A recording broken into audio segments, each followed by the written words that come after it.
colonies. There are two types of bacterial strain और ये दो टाइप कौन कौन से दिए गए?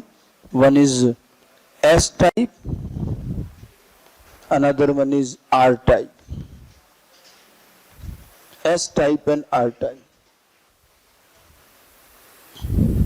शुरू में तो इन्होंने दो ही बताए, आगे जब और फर्दर स्टडीज हुई तो इन S और R में भी फर्दर टाइप्स हैं, लेकिन फिर अपने को उतना ध्यान रखना, S और R जरूर ध्यान रखना है। अब S टाइप R टाइप में क्या डिफरेंस है, हमें इस पर क्वेश्चन भी पूछा जाएगा, तो S और R का एक कंपैरिजन पता होना चाहिए पहले। S टाइप, इसको पूरा नाम क्या है इसका? Smooth type. Why we are saying smooth type? This strand, it forms smooth, shiny colonies in culture.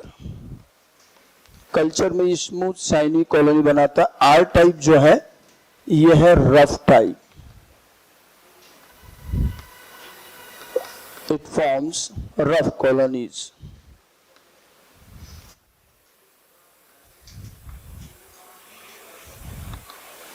तो कल्चरल कॉलोनी कल्चर के बेस पर, कॉलोनी कैरेक्टर्स के बेस पर ही ये डिसाइड किए गए दो टाइप। अब देखिए कल्चर में तो कॉलोनी देख के तो इतना ही पता चलता है कि एक स्मूथ है एक रफ है, but why it is smooth why it is rough, इसके लिए जब इनको माइक्रोस्कोप में देखा गया तब पता चला। आप लोगों ने अगर मोनेरा पढ़ा है, बैक्टीरिया पढ़े हैं, तो बैक्टीरिया में हम सेल एनवेलप्स भी पढ़ते हैं, और बैक्टीरिया में एट द मोस्ट कितने सेल एनवेलप्स हो सकती है? 3 हो सकती है। अंदर से बाहर की तरफ चले तो सबसे पहले मेम्ब्रेन है, उसके बाहर सेल वॉल है, ये दो मोर और लेस सब में होती हैं। उसके बाद एक तीसरी एडिशनल लेयर जो हो भी सकती है और नहीं भी हो सकती, इट इज ग्लाइकोकैलिक्स। अगर ये थोड़ी थिन और स्टिकी है तो स्लाइम लेयर कहलाती है, थोड़ी थिक हो जाती है तो इसको कैप्सूल कहते हैं। सो ये जो ग्लाइकोकैलिक्स की जो स्लाइम म्यूसिलेजिनस लेयर होती है, ये कई बार बाहर से बड़ी शाइनी सरफेस, क्योंकि कैप्सूल हो जाता है थोड़ी सी थिक होते ही है, तो इसकी वजह से इनका सरफेस कैसा हो जाता है? बड़ा शाइनी हो जाता है।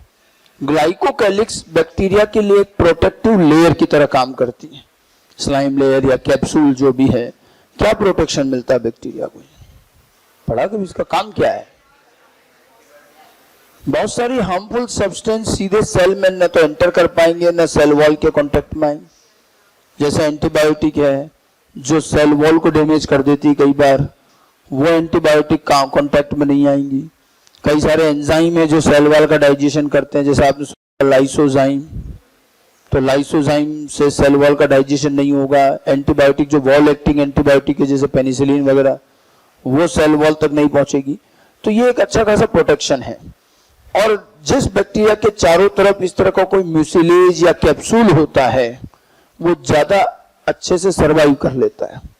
यूजुअली बैक्टीरिया जब हमारी होस्ट या हमारी बॉडी में आते हैं तो उसे होस्ट का अपना एक डिफेंस सिस्टम फेस करना पड़ता है। हमारा डिफेंस सिस्टम नॉर्मल तो कई सारे बैक्टीरिया को यूं ही मार देता है, चाहे वो ब्लड में चला जाए या हम उसका डाइजेशन कर जाते हैं। हमारी सलाइवा में लाइसोजाइम होता है ना, ठीक है। लेकिन जिस बैक्टीरिया के चारों ओर कैप्सूल या म्यूसिलेज है, वो बैक्टीरिया इजीली मरता नहीं और वो होस्ट की बॉडी में सर्वाइव करता है। और जब वो सर्वाइव करता है तो फिर वो आगे मल्टीप्लाई भी करेगा, कुछ और एक्टिविटी भी करेगा, और उसके एक्टिविटी की वजह से बॉडी में जो दिक्कतें पैदा होंगी उसी को तो डिजीज कहते हैं। समझ में आ रही बात? ठीक है। तो उन्होंने भी चेक किया कि भाई इनमें से भी रियल में डिजीज कौन कॉज कर रहा है। अब उन्होंने सिंपल माइस लिया और माइस में दो पैरेलल एक्सपेरिमेंट किए। एक को आर टाइप का माइस, आर टाइप का कल्चर का जो बैक्टीरिया था ये इंजेक्ट किया, और दूसरे में एस टाइप। तो उन्होंने देखा कि जिसमें आर टाइप बैक्टीरिया इंजेक्ट किया गया था उस माइस को कुछ नहीं हुआ, न कोई डिजीज हुई, माइस रिमेन अलाइव एंड हेल्दी। उसकी बॉडी में बाद में कोई बैक्टीरिया भी नहीं मिले। तो इसका मतलब वो जो आर टाइप के बैक्टीरिया थे वो बॉडी में डाले तो गए, लेकिन वो अंदर जाकर क्या हो गए?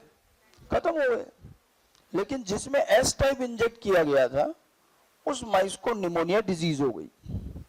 और अल्टीमेटली वो निमोनिया से मर जाता है। उस डेड माइस को जब ऑब्जर्व किया गया तो उसमें से हमें एस टाइप के बैक्टीरिया रिकवर भी हुए।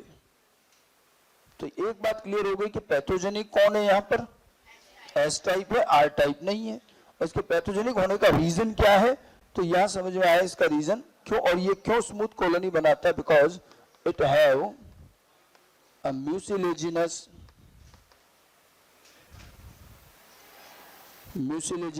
Sheath around its cell wall. इसके सेल वॉल के चारों तरफ म्यूसिलेजिनस शीथ होती है, while this bacteria R type do not have mucilaginous sheath। इसके चारों ओर किसी तरह की कोई mucilaginous sheath नहीं होती। And this S type bacteria, it is pathogenic या इसको और बोलते हैं वायरुलेंट। जो डिजीज कॉज करता है उसको और क्या कह सकते हैं, वायरुलेंट, एंड कॉजेज निमोनिया। इसको ये निमोनिया कॉज करता है। Where is this R type bacteria is non pathogenic,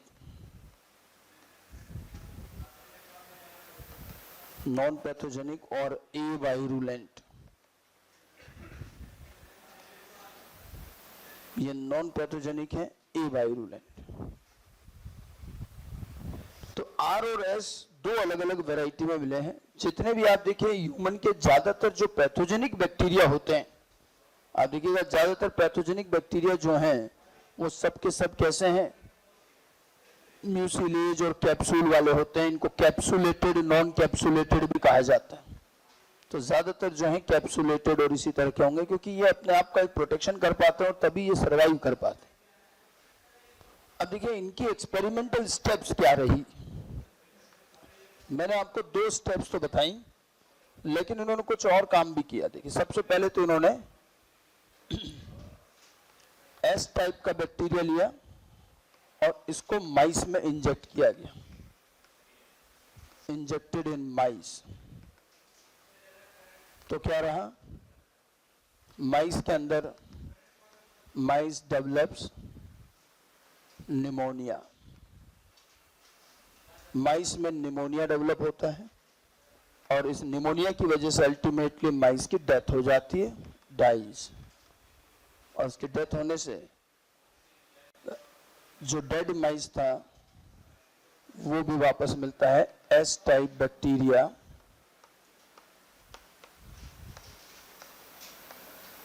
recovered from dead mice।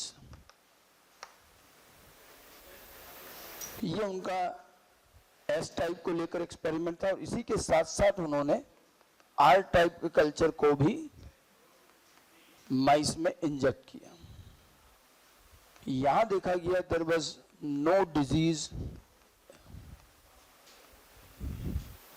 No any pneumonia in mice. कोई निमोनिया डिजीज नहीं हुई। माइस बाकायदा प्रॉपरली सरवाइव करता है और कोई बैक्टीरिया वापस नहीं मिले। No bacteria recovered. और वैसे भी माइस सरवाइव कर रहा है, इसमें कोई बैक्टीरिया रिकवर नहीं। इसी से आर और एस में पता चलता है कौन पैथोजेनिक है और कौन नहीं है। अब इसके बाद में उन्होंने एक थर्ड एक्सपेरिमेंट और किया। थर्ड एक्सपेरिमेंट में इन्होंने क्या किया, जो एस टाइप का कल्चर था उस कल्चर ट्यूब को थोड़ी देर के लिए हीट कर दिया, गर्म कर दिया। अब एस टाइप का कल्चर लिया टेस्ट ट्यूब में और उसको हीट कराया। हीट करने से बैक्टीरिया या सेल की डेथ हो जाती है, ये हम जानते हैं। तो इसको हीट किल्ड एस टाइप कहा गया। Now it is injected in mice. जब इसको माइस में इंजेक्ट किया देयर वाज नो डिजीज, कोई डिजीज नहीं हुई। माइस सरवाइव करता है और माइस में किसी तरह का कोई बैक्टीरिया रिकवर नहीं। The result was exactly same like R type. तो आर टाइप का बैक्टीरिया जो रिजल्ट शो करता है वैसा का वैसा रिजल्ट आएगा अगर आप एस टाइप की कल्चर को थोड़ा हीट कर लें। दिस मीन्स कि हीट करने से एस टाइप का बैक्टीरिया की डेथ हो गई और इसलिए वो भी डिजीज नहीं कर पा रहे। ठीक है, इसमें कोई बड़ा विशेष काम नहीं था। Now he has perform one more experiment. अब देखिए, देखा जाए तो आर टाइप और हीट किल्ड एस टाइप दोनों से डिजीज नहीं हो रही। इन्होंने एक एक्सपेरिमेंट और किया जिसमें इन्होंने R type bacteria plus heat killed दोनों को मिक्स कर दिया, हीट किल्ड एस टाइप, इन दोनों को मिक्स कर लिया and now this is being injected in mice. इसको जब माइस में इंजेक्ट किया तो व्हाट ही एक्सपेक्टेड कि जब दोनों से डिजीज तो हो नहीं रही, मिक्स भी कर दोगे तो डिजीज तो होनी नहीं है, लेकिन जब ये माइस में इंजेक्ट हुआ तो सरप्राइजिंगली यहां माइस को डिजीज हुई। That was very unique thing. Mice develops pneumonia, यहां निमोनिया डिजीज हो जाती है माइस को और इस डिजीज से अल्टीमेटली माइस की डेथ हो जाती है। और उस डेड माइस को जब ऑब्जर्व करते हैं तो उसमें से हमें एस टाइप बैक्टीरिया मिलते भी हैं। S type bacteria recovered from dead mice. The fourth result was very surprising for Griffith कि ये अजीब बात क्या हुई, जब आर टाइप और एस टाइप को हम अलग अलग ऐड कर रहे हैं कोई डेथ नहीं हो रही, दोनों माइस सरवाइव करते हैं। दोनों को मिलाकर ऐड किया तो डिजीज भी हो गई, डेथ भी हो गई और बैक्टीरिया मिले कौन से, एस टाइप। इस फोर्थ स्टेप को जब उन्होंने थोड़ा सा और गौर किया तो उन्होंने देखा कि हमारे पास एस टाइप तो लिविंग था ही नहीं। लिविंग बैक्टीरिया कौन सा है, आर वाला है, एस वाला तो हीट किल्ड है और ये यहां कंफर्म भी हो रहा है कि ये मर गया है। तो फिर हमें लास्ट में बैक्टीरिया में क्या मिल रहा है, एस टाइप। तो ये जिंदा एस टाइप फिर कहां से आ गया। तो उन्होंने कहा दो ही बातें हो सकती हैं कि या तो ये जो हीट किल्ड एस टाइप था इसका पुनर्जन्म हो गया, ये वापस लिविंग हो गया हो, but it is not possible कि जब हमने हीट किया तो पूरी सेल उसकी बिखर गई तो वो वापस जिंदा तो नहीं हो सकता था।